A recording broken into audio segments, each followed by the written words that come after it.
This is Peter Helland for the show Public Access Michiana, and Mario Sims is on my right and Judy Latanation here on my left, and we're going to discuss the importance of our local public access channel in the Michiana area, and we're going to discuss what is currently happening, which highlights the necessity for people having their own voice on matters.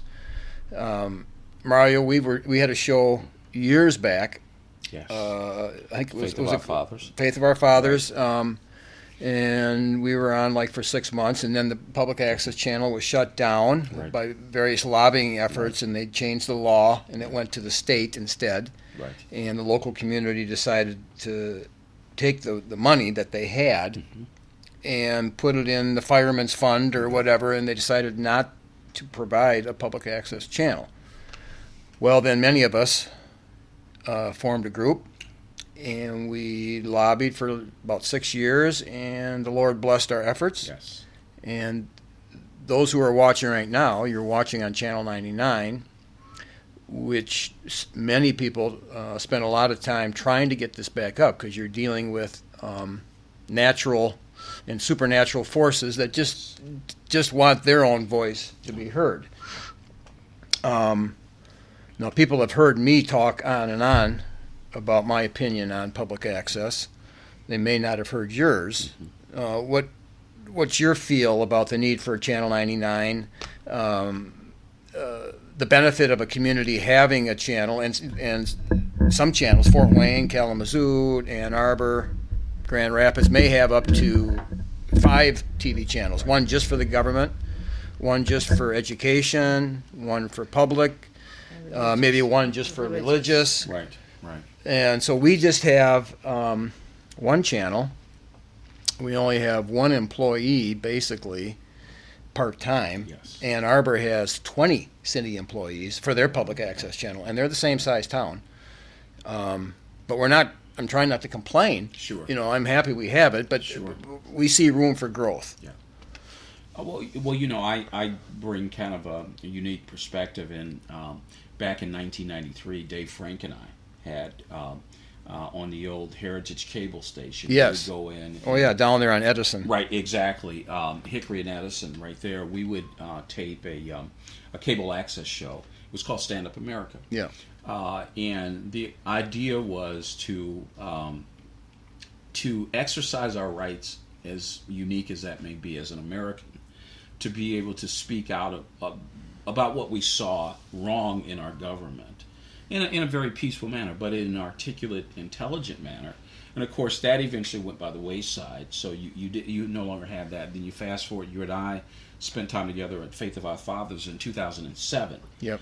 And we did that show. And the basis for access television to me is, as a citizen, first of all, as an American citizen, to be able to question, complain about, inform, or just rail against, in a peaceful manner, decisions our government has made.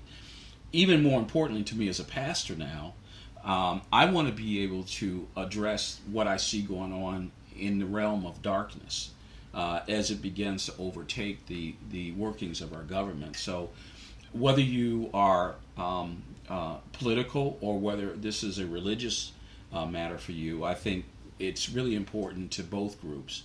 If you're interested in politics, or if you're interested in seeing that the kingdom of God advance itself, it's so important to have a vehicle which you can express your views, because if you try and express religious views, then they're going to claim the reverse, separation of state, and they'll say that you can't make a comment about the state and the separation, which is all twisted, because that was never what it was. Okay, that it was to protect the church from the state.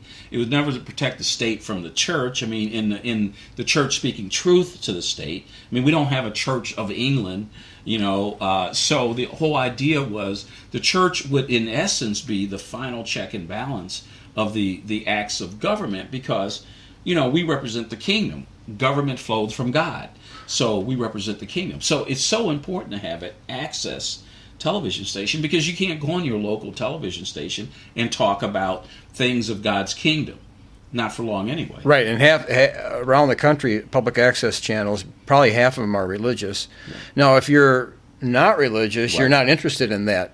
But the other half, there are artistic type shows. Sure.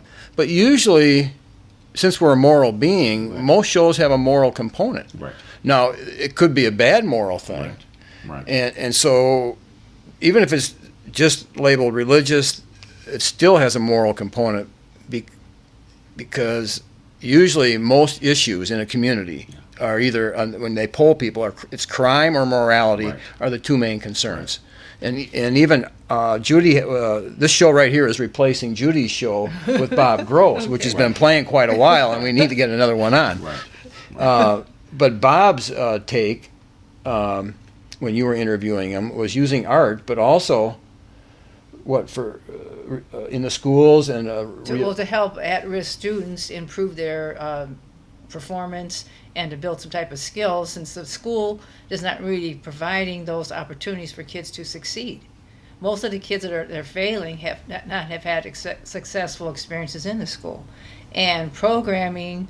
I guess he's able to determine through, I don't want to say brain therapy, but he takes some types of tests on the brain and the functions and dysfunctions of the brain, and they can incorporate different activities to promote different brain activities. Okay, so he's able to help kids if they're having difficulty with math, then they're able to have this activity is going to improve their math performance. So they increase, maybe if it's dancing or art or dancing therapy or playing an instrument, and some of those activities will improve math performance. And he's had experiences with that. He's had schools that were labeled failures, and they had to shut them down, and he told this is his staff, this is what you have to do, these different steps you had to do to put the school back on track, and put the school back on track and help the students increase their performance. And from the time the kids were basically from the fifth grade, and he tracked them all the way through the end of high school, those kids became more and more successful, and they were able to go to college. Many of them were able to go to college. So it's a very good program.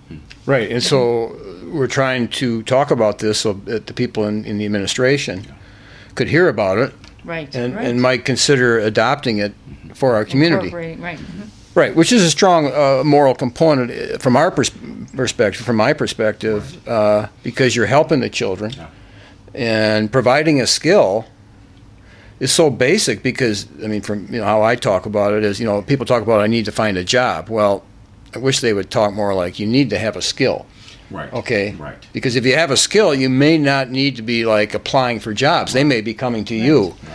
Right. But he was saying he played the violin as a youngster, and he didn't play for many, many years. And he's still able to have that type of acuity, mental acuity, because he developed that type of mental capacity early on in his years. So it's a lifelong thing. So if the kids are able to improve their performance now, it'll be a lifelong thing that they can carry along with them. Right. It stays with them. Right. Well, I know coming up, growing up in the Chicago area, and as you talked about music, I thought about being exposed in the 5th or 6th grade, to concert. We would have, even in grade school, you'd have concert band. And I remember being exposed to the saxophone, playing the saxophone in this concert band. And it really, learning music and, as an art does something to a child, I think. That's a positive. First of all, if I'm practicing, I can't be out in a gang fight, okay? Those type of things. Yeah. And I'd have to spend an hour to a day practicing because that was what was required to pass that course. And of course, you don't want to sit in this band and your horn or violin or whatever is squeaking and that type of thing. So it exercises the mind, but I think it teaches a child culture and refinement. It also teaches them how to interact with a group, and it's just a win-win situation. And I don't know how much of that exists nowadays with these budget cuts that they have, because normally arts are the first ones to go out of a school budget. It's usually your core subjects are the ones that are maintained, and all the other ones are cut. But even though the Indiana Constitution says that the number one purpose of school, Article 7 or Article 8, sometimes again, is to encourage by all suitable means moral improvement. So even if the school does fantastic things, if they fail to achieve their primary purpose, Right. they maybe have all these skills and these improvements or whatever, but if they're not moral, I mean, that's what's going on in South Bend right now, is that I was with you when I got the message. You guys, the black pastors, were having a meeting to discuss this big, huge moral problem in our town. And the moral problem was that our leader, the head of our town, the one that we appoint as our leader, has come out and says he's practicing homosexual. Halfway through actually, he's completed his first term. Mm-hmm. So I think it's important to frame that announcement. It would be different if he made that announcement and said, "Okay, I'm running for mayor," but he ran for mayor without disclosing it, and there were a lot of questions because you never saw him with a girlfriend. Normally there's some kind of dating or something like that. So it was always an open question, and I know when I would make inquiry, you would be shouted down, "Well, it's none of your business." And well, my point for saying that is, and I'm trying to apply it to the school discussion, is that the argument everybody says, but he's doing such a good job, which I don't know how they necessarily determine it, but they're obviously they think they're supposed to say that, okay, and like they think they're supposed to say a lot of things in our culture. Right. Well, it's style, not substance. Right. So he's doing a good job. Okay, let's say he is, but I don't know how the average person just says that and how they determine it. Right. But in school, we do the same thing. Well, he's got straight A's and he's going to Harvard. And I go, well, hold it here. The purpose of school is moral improvement. So, if he's a success, then under your own rules, then the most successful are the ones that are the most moral, because it says moral improvement. Number 2 is intellectual. So if you're a moral failure, but you're intellectually good, you're not really doing very well. Well, I think you can equate certain statistics with those of a report card. You have here statistics that show that there's 30% poverty rate in South Bend. 3 out of 5 kids. Right, exactly. 75% of the kids are on free lunch programs in the school system. You have double-digit unemployment for African Americans. If you look at those numbers and compare them to Baltimore, they're worse than Baltimore had, and we know what happened in Baltimore. Okay, so here you have this Harvard-educated man whose education is not translating into improving the environment, and certainly he's showing no awareness of directing money into the school versus painting streets and doing all these other bricks and mortar projects. Well, I don't want to be interrupting. Sure, no. But the issue is the traditional view, because see, the traditional view, which is part of the theme of public access, is for sure your grandfather's view. I mean, now your grandfather's dead, so boy, forget him. Right. Well, that's not honoring your parents in the spiritual sense, or maybe even in the actual sense. Right. To honor your parents, spiritually speaking, is to put their opinion first. Okay, Yes. whether it's Augustine's or it's Luther's or it's Calvin's. 6:1. I mean, children obey your parents. I mean, right. So, what did our forebears in the faith, or even our political forebears, what did they say about character? Which is Martin Luther King's strong concern, is that don't judge us. Just because I'm black, hold it here. Right. Judge me by my character. Right, the content. Don't judge by the color of my skin, but by the content of my character. But character here is superficial. It is it's hollow. It is a facade. But what does the church say if you're a murderer and you like to murder at least a couple people a year, just for fun of it, or I mean, there's people like that, but I'm just saying, what kind of character does that person typically have? Well, Paul said, he said he did those things. Yeah, it was a blasphemy, murder, but he acted in ignorance and unbelief. That's not acting intelligent. When you, as a murderer, as any of these things, it's not acting in an informed, intelligent way. See, I think that's the key. When you start looking at the acts of this mayor in this town, who everyone says, well, he's Harvard educated. Well, yeah, but he's acting in ignorance and unbelief. Ignorance of what, Peter? Ignorance of at least the traditional faith. I mean, he went to a Catholic school, okay? Yeah, and if the public school says the purpose of our institution is, number one, to encourage by all suitable means moral improvement. Now, a lot of people really get hung up on the word moral. Well, we have a way to not get hung up on it, okay? Because that was written in 1851. Right. And Webster's dictionary is 1828.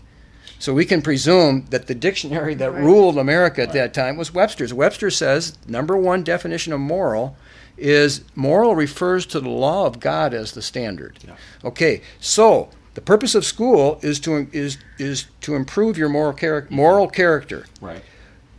What does the scripture tradition say about your character if you're a practicing homosexual? Yeah. What does it say about your character? And why would a school promote as one of their best successes? Right. Catholic school, this is one of our best successes, and he's a practicing homosexual. Well, hold it, your success is not intellectual first. That's public. Catholic has even got a stricter definition sense of it. So if you're saying your purpose is moral first, intellectual second, and here's our number one success, right, and he is a practicing homosexual, how moral? That's a moral success? Well, in today's world, and that's why we go back to the need for public access, morals are situational. Just like truth in America now is situational. So the word moral actually doesn't have a meaning now? Well, okay. Education in the worldly sense becomes a god.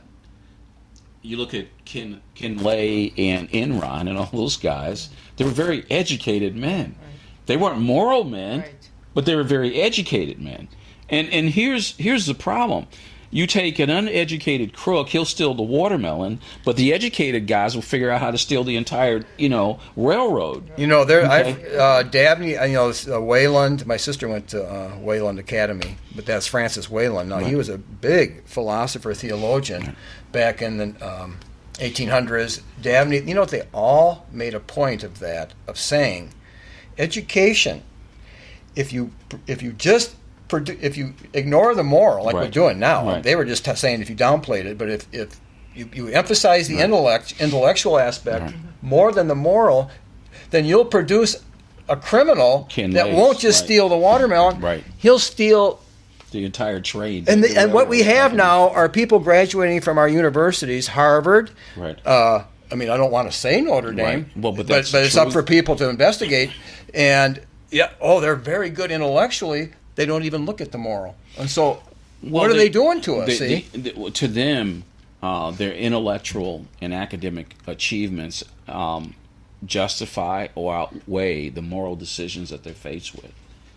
And that's, if you hear people talk about our mayor, they'll say he's such a bright and intelligent young man. And you look at the disaster that South Bend is becoming quickly. Well, just his own disaster. The fact that he's a practicing homosexual, isn't that a moral disaster? Well, you would think it would be, but under the definition of moral, is that not a disaster? You'd think it would be, but let's go back to ancient Greece when you have Plato and Socrates. I mean, these people were held up for years as just being brilliant, intelligent, intellectuals, and that's where the base of knowledge and philosophy came from.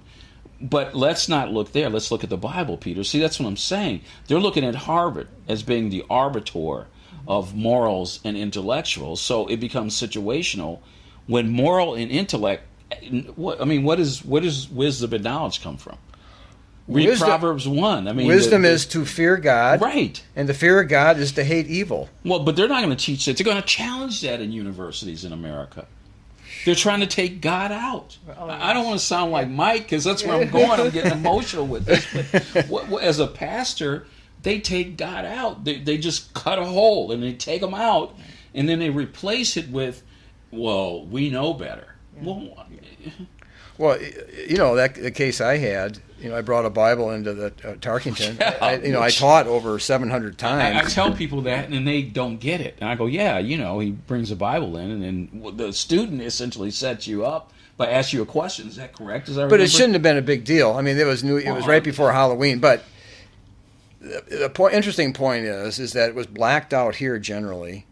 The national people took it up significantly, but outside the country, CNN had my day in court. That was the number one news item. The fact that I got fired. It was actually with the Westboro Baptist Church. It's the front headlines for CNN News for America, for if you were outside America, was High Court turns down 2 First Amendment cases. But what's the point here? The point is that we censorship here. We, whether it's unconscious or conscious, they didn't want to publicize that here. But people were interested outside the country because they saw that this was important. Well, but you just hit on, again, a key that's so important for us to fight hard, and while we did fight hard for public access, the censorship. If your position goes against policy, goes against what the powers that be here think is right, then you're going to be censored. And you were the first example of that. I mean, I don't want to say it's sad, because in reality it's demonic.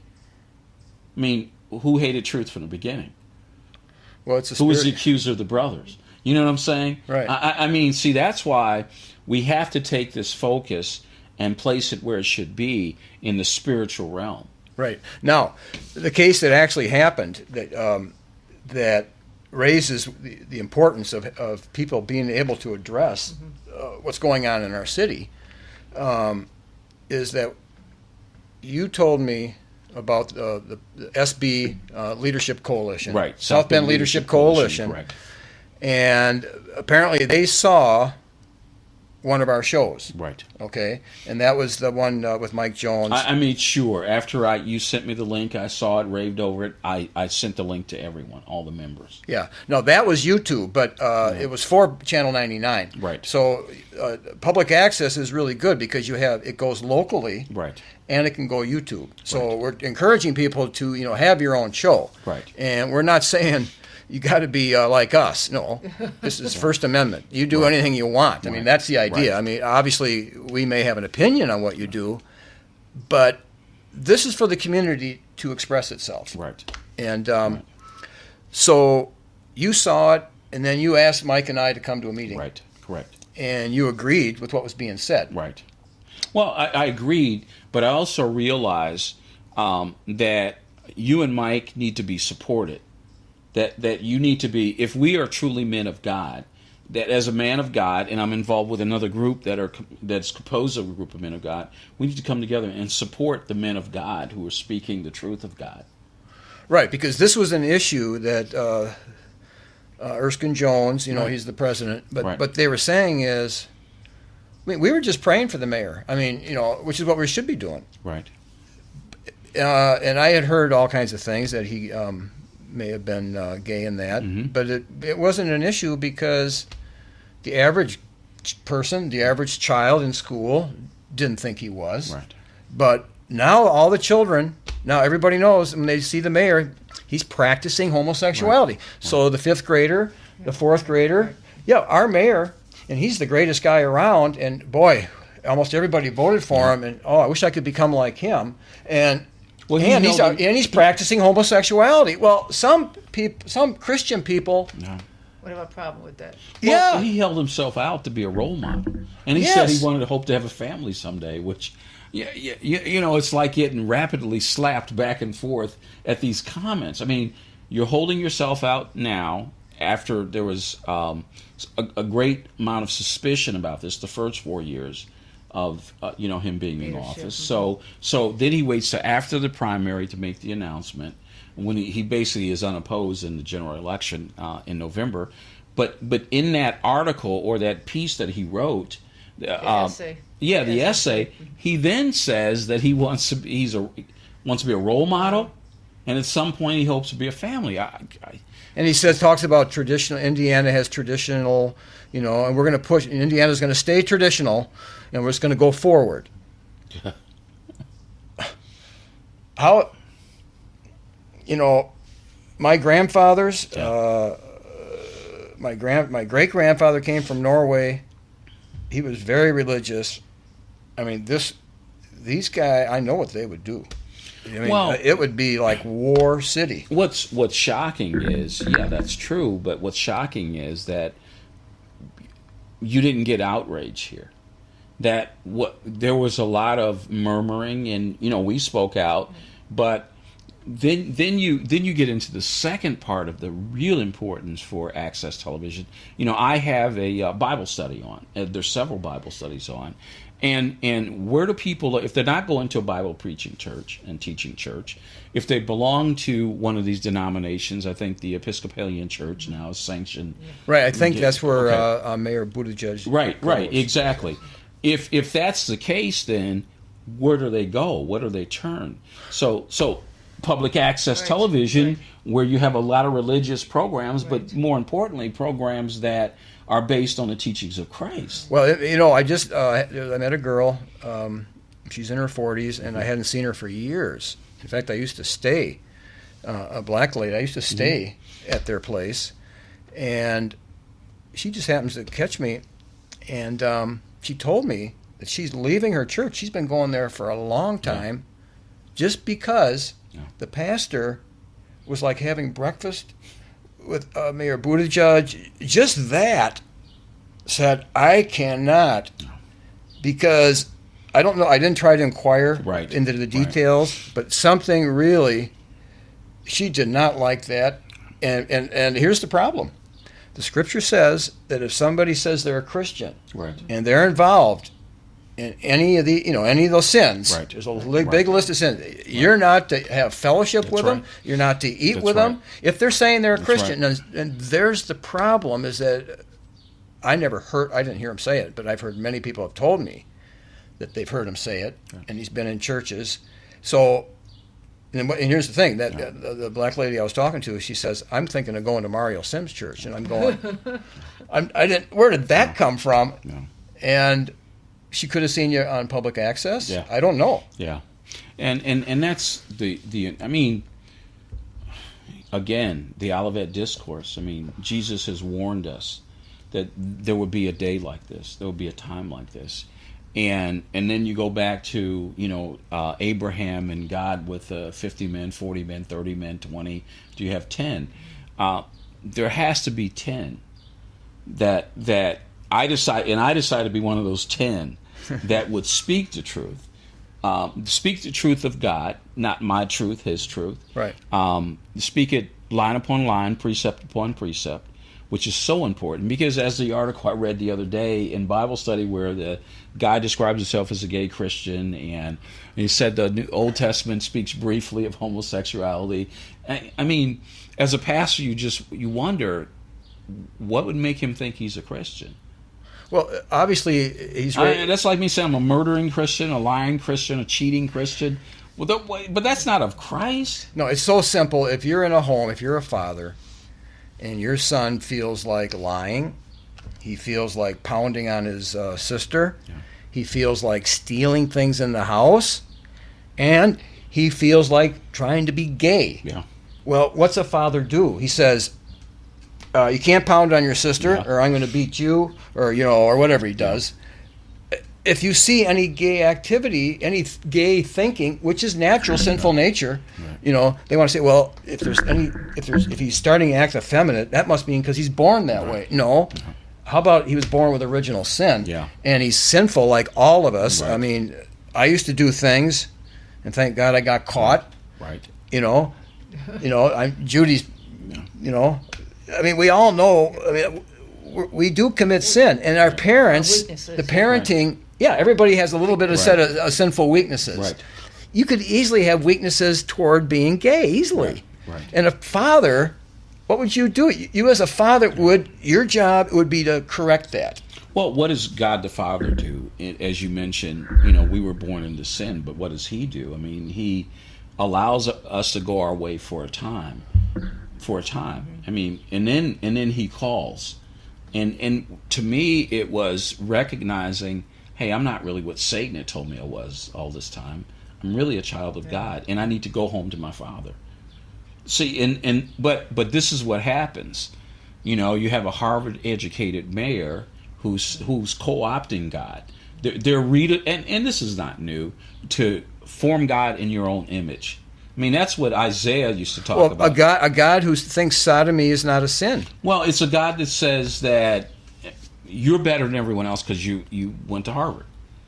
So that's why they're waiving it. I know how it is. I have it in my... Sure. So how can Mario or Peter comment on you because you know better? Well, he's got his resume is perfect. That's what happens. But if you go by Article 7 in our Constitution for public schools, moral improvement, how you're doing morally, is the main thing that determines how well you're doing.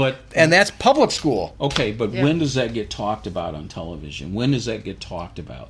You see, that's again the purpose of public access, right, to bring up that issue, to bring up that section. Well, because your regular television shows, all your sitcoms are all immoral. I mean, right, you really give out those messages. Right. Unless you're totally aware and can combat that, it's filtering into your brain. Well, your actions. It goes back to Satan in the garden. Who did he attack? The woman. Okay, and the sitcoms do that. There's not a sitcom on television that portrays the father as anything other than a buffoon. Right, yeah. Right. He's always ridiculed. I mean, his kids laugh at him, and the wife is a strong one. Right. She puts up with him. Yeah. Well, I've been saying it at the Martin Luther King Club or wherever. It just really comes home to me on the sodomy issue. Is in Genesis 18. Mm-hmm. The three, kind of symbol of the Trinity. God has decided He's got to punish Sodom and Gomorrah, and He stops at Abraham's place, and He says, "I got to tell Abraham what I'm going to do." And then He says, "For I know that Abraham will command his household and his children, and they will obey, and therefore will become a great and mighty nation." Well, here's what I say. I said, now, does the Bible command? Mm-hmm. The father, right. Does the Scripture command the father to command his household? Right. To command his household, yes. Not because that's what the word lead. Right. You were in the military. Right. Okay, could the military function efficiently? Like they say, I'm a captain of a ship, or didn't officers have to command? Of course. And if they couldn't say, "Did I have your consent, guys?" Right. I mean, maybe in some situations they would try to have consent. In no situation, Peter. Because you look up to an officer, and the minute he came, you say, "Hey, what do you think about this?" I'm like, "Well, see, but you're the officer. Go right or left, but make a decision, sir." Yeah. But that is an artificial. That's not created. The Marines weren't created from Scripture. That's correct. But so even more important, the family was so. Isn't the father commanded by God to be the commander, leader? Of course. And so he is to command his household. Now, here's the problem. Under our Constitution, as interpreted, the father's authority does not come from Christ. According to our courts, according to our Constitution, the father's authority does not come from Christ. So the question then comes, well, where does the Constitution say the father's authority comes from? Yeah. It comes from the wife. Yeah. It comes from her consent. Right. Well, hold it here. Let me think about this experiment called America. You're saying that the courts, the Constitution, say that the father has authority, right, and his authority comes from the consent of his wife. Well, does that not practically make the wife the head of the home? Of course. Well, I mean, look at trying to discipline your child now. You look at case laws, and the court can determine if that discipline was acceptable, if it was, excessive. Yeah. I mean, as a father, you're like, well, I can't tell my wife to do anything, and I probably shouldn't tell my child to do anything now. So, where do you think the children actually learn to be godly? Godliness is what? It could be many things, but you could say, train up a child in the way it should go. I mean, godliness is obeying God. Right. But But that's what, you get into Ephesians 5 and 6. It deals with be imitators of Christ. And then it deals, love your wife as Christ loved the church, and wife, love your husband. And then it goes, but the head of the family is God the Father. And it digresses from there. So if anything gets out of place, it's like a bone it's like a joint, out of place. You're not going to, if my knee's out of place, I'm not going to be able to walk really well. Well, our instead of the Constitution as interpreted is saying you have to run your home like the Constitution says. You can't run it like Abraham did. Well, but see, the thinking was, one nation under God. The thinking was that America would be a Christian country. The thinking was. But with those principles, that authority comes from the consent of the governed, how could it be Christian? Well, but okay. Let me digress. That's wishful thinking in my mind. It is wishful thinking, as we see now, because we know many of the founding fathers were not Christian, and even if they were, they gave us a constitution that says our authority is not coming from Christ; it's from we the people, and which it isn't even from we the people anymore.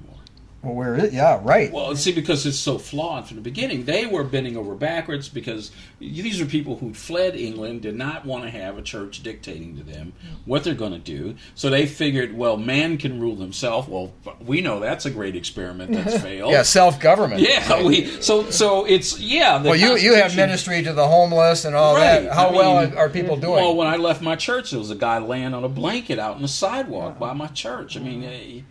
What happened? Where's the self-government there? Yeah.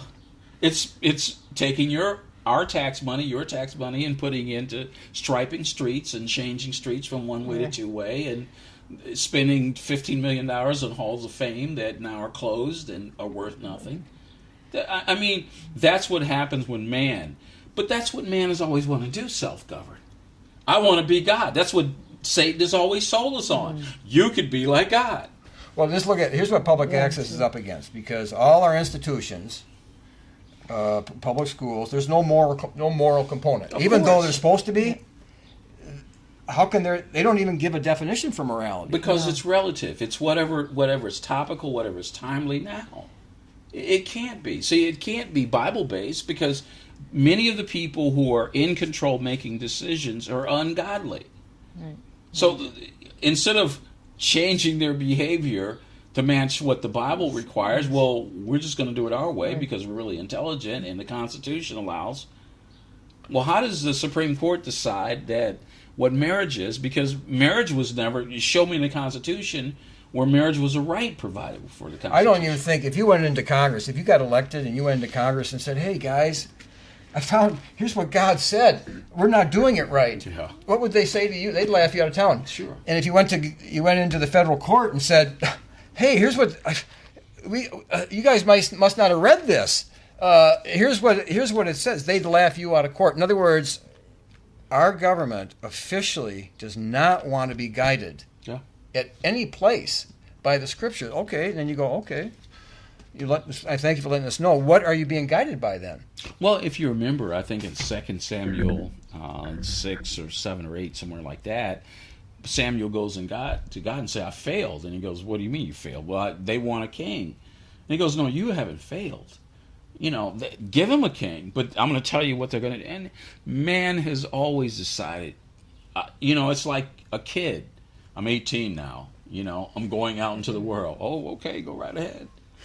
Well, you guys, you have children. Right. And Judy taught, was it 42 years? Yes. 42 years, and all in South Bend. Yes. Yeah. Yes. And she's, she's very retired. She's not tired, She's very tired.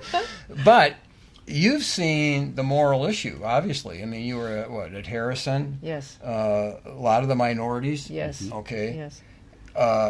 How important is the moral factor? And if that's the main purpose of school, did you see the concentration on encouraging moral improvement, or did they do much? It came from those that had a strong home, had a two-family or two-parent home, were the best, had best moral values. They Yeah. were honest and cooperative, respectful, all those things. The kids that came from a one-parent home or basically raising themselves had more discipline problems, more motivational problems, more learning problems, had more conflicts with other kids, could not make progress in the classroom. Well, the purpose of school then is to take the place of the parents. I mean, that's what the law says. So, what did the school do to make up for what the parents they didn't have, or were parents that weren't maybe that good? Did the school really do that much to improve their morals, or their hands are tied? It was basically depending on the individual teacher, whatever activities, whatever advice you could give them, whatever cooperative learning experiences, whatever thing you could develop in the classroom, try to steer the kids in the right direction. But as far you couldn't bring anything about in the classroom about religion. That was totally forbidden. Right, but how would you like to raise your children without being able to resort to Scripture, or nowadays you can't resort? It depends on how people feel, but some people feel you can't resort to physical punishment. Doesn't that make parenting harder to raise a godly child? As Judy talked about being a teacher for 42 years, what I thought doesn't only make parenting hard, it makes being a teacher harder. Because I'm 62 years old. Oh, geez, hard. She could tell you one story after another. I'm 62, and I remember, in 5th, 6th grade, the teacher was like, the emperor in the classroom. Okay. And I mean, you wouldn't dare talk back to a teacher. You would, because if you did, first of all, you would be. It was the environment. You were sent to school to learn. Right. And my dad and mom did not want to hear a bad report from a teacher. You would be, if your teacher said, I'm going to call your mom or your dad, I'm in trouble now. Sorry, let me go dust the board or something for you. Don't call my mom and dad. But nowadays, the parent wants to come up and beat the teacher up now. Yeah. Well, like where I'm from, Wisconsin, we didn't know it at the time, but so many people were related. Right. Or they came over from like Norway, Ethnic background. Right. ethnic background. Yeah. So like my dad, I know how it was with him. He messed up a couple times, and his dad found out. His dad didn't even want to hear what happened. Yeah. Okay, he wasn't going to hear if the teacher made that decision. That teacher was right. Yep. And that's how that was in Norway. Well, and that's how my parents were. I mean, and they weren't Norwegian. But unless there was some area of Norway that I don't know about. But it was corporate shame. Yeah. It was if a teacher called home, it was a different environment. Right. That that was taken. Even kids would laugh at you if you disobeyed or were disobedient. Or the kids would support the teacher. Absolutely. Right. That type of thing. I came up in an environment of bringing an apple to a teacher. Right. Oh, yeah. Those type of things. Oh, yeah. That type of thing. Yeah. So what the breakdown of the family, losing the two parents in the family, which of course was all encouraged by our government. Our government essentially made it so women felt that they can raise a family on their own. That type of thing. And of course then we have the media. And it didn't work. That whole thing didn't work. It's what we have today. But a lot of people were all for it, though. Well, it's what we have today, though. But that's because morality is relative. Right. See, the Bible is unchanging, but morality is So what's important? Morality is what man says it is. It's not the Ten Commandments. The Ten Commandments was written in stone, and we have the phrase. It's written in. It's in stone. Right. But it's not in stone anymore. Well, it's whatever they decide it's going to be today. And last Friday, with the decision of the Supreme Court, they've changed the fundamental institution of the family, which is marriage. Right. So the backbone is broken now, and that's why it's so important for those who have an eye to see and an ear to hear to take a stand. We're not. We read the Bible. We read the Bible. We know the end of the story. It's not going to change. America is not going to undergo a revival and change. And America is being drugged over the side by a small percentage of ungodly people. They're forcing us down their path, but they've effectively. They're driving a car, and everybody else is sitting in this, bus they're sitting there watching 240 million people going, "Oh, we're going over the edge." No, they're pretty well drugged out by the TV shows and the movies, and they've internalized all kinds of defilement. Right, of course, but see, culture dictates behavior versus the Bible dictates behavior. And look at the culture as it's evolved in America.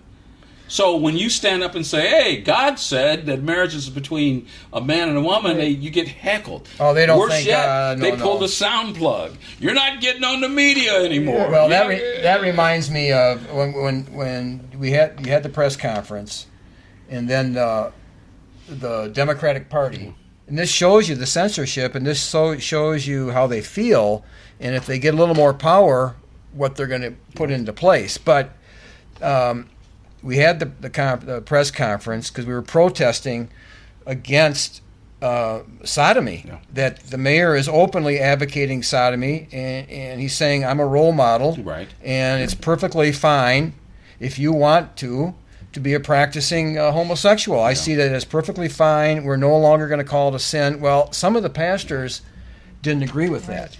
Right? And so they held a press conference, and they thought that Mike articulated the position. Absolutely. You know, beautiful. So they agreed with him and all the essentials. I mean, you can't agree with everybody in every little detail, but all the essentials. It was spot on. It was perfect. And not only that, I got emails from some. I don't know if you I had a chance to forward you some of the emails, but these were from police officers.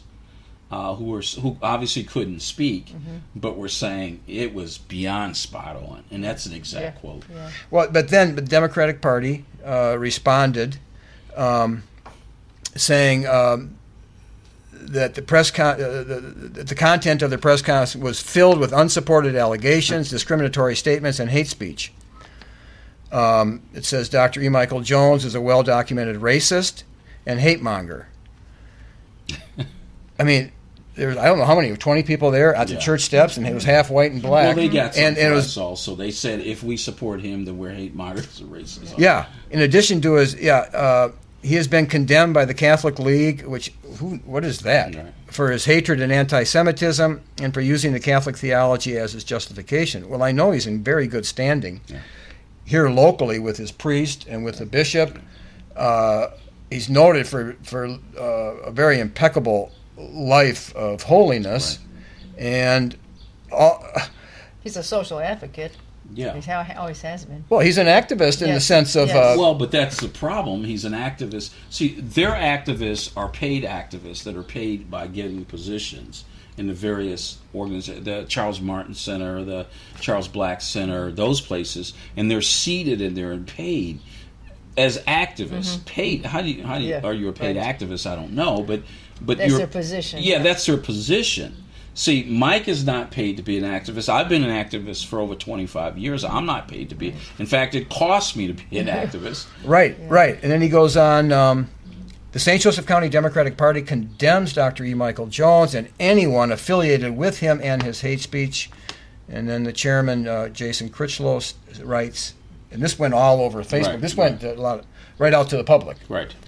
This man, and apparently now this group, have shown that they are only interested in spreading their message of hate. And this is basically was the gospel. Yeah. Unfortunately, the gospel includes condemning sin. Right. There is no room for that in our community. Wow. But I ask that residents join me in standing for equality and justice for all while rejecting the hate speech spewed by this group. In addition, now here's the important thing for public access. In addition, I am disappointed that the TV media would provide a platform for such overt racism and hate speech. So if they get empowered to implement this, there's no room for that in our community. So that won't be allowed. Well, but what makes him, as the head of a Democratic Party, it wouldn't make a difference if he's head of a Republican Party. I mean, that's political. So what he essentially is saying is, if you don't take the position that we take, that my party takes, we shouldn't hear from you. And not only that, they don't want you in the community. Yeah, I know. There is no room for that in our community. So if you take a position they don't like, you can't live here. Well, but that's been... We're going to have a gulag built out for you, and we're going to have a place for you, and we're going to, but you cannot express yourself like that in our community. And now, where's that taking us? Well, but that's the off-the-shelf defense that gay activists have used. Okay, what they'll always say is you're not loving, You don't support equality. This is like the civil rights movement, which it certainly has nothing to do with it. One is a sexual preference. The other is the way your skin color. I mean, how do you get that? Yeah. But and what is just amazing is it resonates to some people. So some people then take that in and spew it back out. Hey, you guys are racist. You guys are bigoted. And it's hate speech. Well, the Bible? Wow, that's love comes from God. You deal with the law. I think it's not the SBLC or Michael Jones that's on trial. I think the Democratic Party's on trial because that appears to me to be very slanderous. Well, not only is it slanderous. In other words, legally speaking, nothing we did was legally wrong. Right. But legally speaking, what they just did is could easily be prosecuted as a crime. Yeah, as a slander. As a slander, also defamation of character. You have the Anti-Defamation League, which doesn't call Dr. Jones a racist. They themselves defaming character. Right. Not only that, it certainly is something to consider filing a action against them for that. I mean, that's certainly one thing, but I just want to say also, when you look at something like that, here's what's the key to me, having read the law. This is an effort to do what attorneys call chilling your First Amendment rights. It's chilling your rights. In other words, by you wanting to speak out, they're saying, well, in other words, I could say, God bless America, and, we support Michael Jones, and they go, well, then you have these people hooting at you and hurling these darts at you of untruths, simply because you exercise, you're attacked for exercising your First Amendment right. It's called chilling your constitutional rights. Right, and they're trying to scare people, and it could be they threaten. If the TV media did that again, they might threaten their job. Yeah. So much for freedom of speech. Yeah. Well, I mean, you're not. They grow up in the public institutions, and you're not free to talk about Jesus in the public school, are you? Yeah. I mean, and they carry that with them. That's a rhetorical question. I mean, you got booted for a Bible. Well, it's such an irony. Our society's got so many contradictions. Under law, your children have to go to school, and if you say, "Well, why do I have to go to school?" and they'll well, let me look. The Constitution says, "Well, here's why you got to go: moral improvement. You got to go for moral improvement." And then you get there, and you're going, "Wow, I'm waiting for the moral improvement things to happen." And then they go, well, unfortunately, it's illegal to try to work toward your moral improvement. Legally I have to come here for that, but they can't provide it. It's illegal to provide it. Is that's America. That's who we are. And we don't want to see a problem with that. It's sad, but shocking that a major party, and this is what you want to think about. This gentleman, the chairman of the St. Joseph County Democratic Party. Well, he only said half of it. The other half just come from the party or something. But no, he was the spokesperson. He spoke for the party. And because of his position. This is a major party. This is not some fringe party. This is a major party. In a sense, it's the only party because the Republicans. Well, they've been in power for 30 years plus. Okay, so what's so sad about it is when you look at this and you look at the mayor chose not to respond.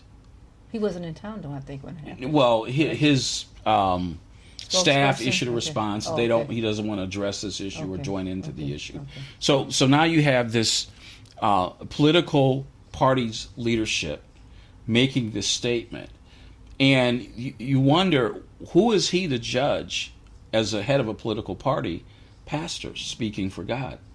I don't get how he decides that he could chastise us as pastors. I mean, it's mind-boggling on so many.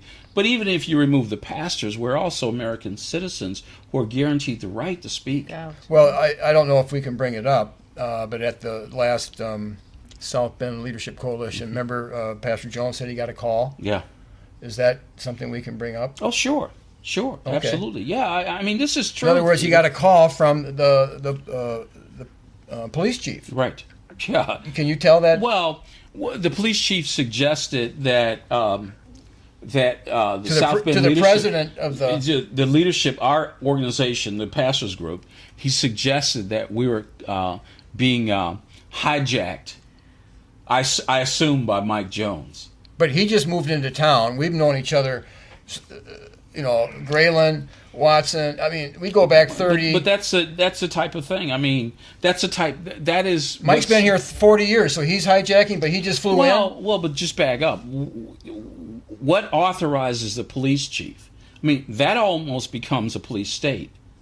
When you have the thought control police now calling you or texting you and saying, police chief calling the pastor saying, we really don't like what you're doing. Yeah, he texted him and said we need to meet. Well, I told Rudy, why would we meet with him? What authority, what moral authority, what legal authority does he have? Can you imagine a police chief watching you on television and go, I don't like what they said, we need to meet, you're being hijacked? I mean, what is this, Tajikistan where he came from? Well, first of all, we're trying to uphold the Ten Commandments, okay? And that's what the pastors are basically doing. And we feel there's a problem with a role model that he didn't tell us. And now our role model is openly saying, and I think it's fine. Right. I think it's great that I'm a practicing homosexual. And I think, we ought to accept this as a good. Right. Well, is it possible for the church to say sodomy is a good? Yeah. Well, I mean, no, not in the church. A church is based on the teachings of Christ.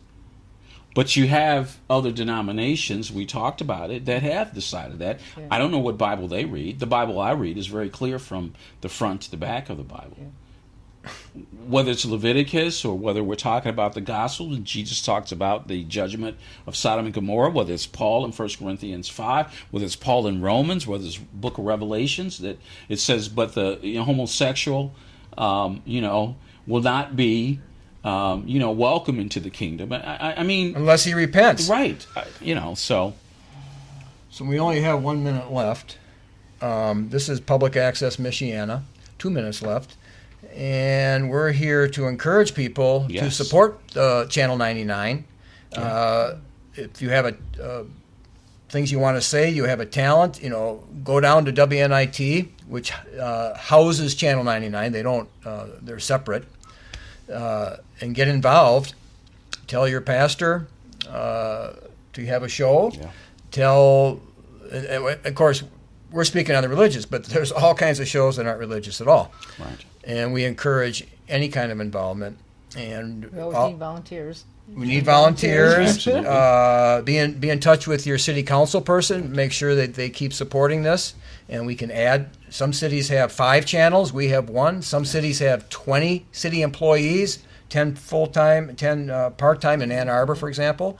We just have 1 part-time. So we have room for growth. Yeah. So... well, it's been a pleasure. I enjoy this opportunity. Yeah. Now you have a show, right? Yes. Doulos Chapel Bible Study. We're on. I don't know where we're on. You can check the calendar, but we just teach the Word of God correctly. Okay. And this show is Judy just did a show with Bob Gross on Public Access Michiana. Right. So we're grateful to the community, to the councilmen that are funding Channel 99. With the Comcast AT&T 5% franchise fee. That's where it comes from. So till next time on Public Access Michiana, Judy and Mario and Peter.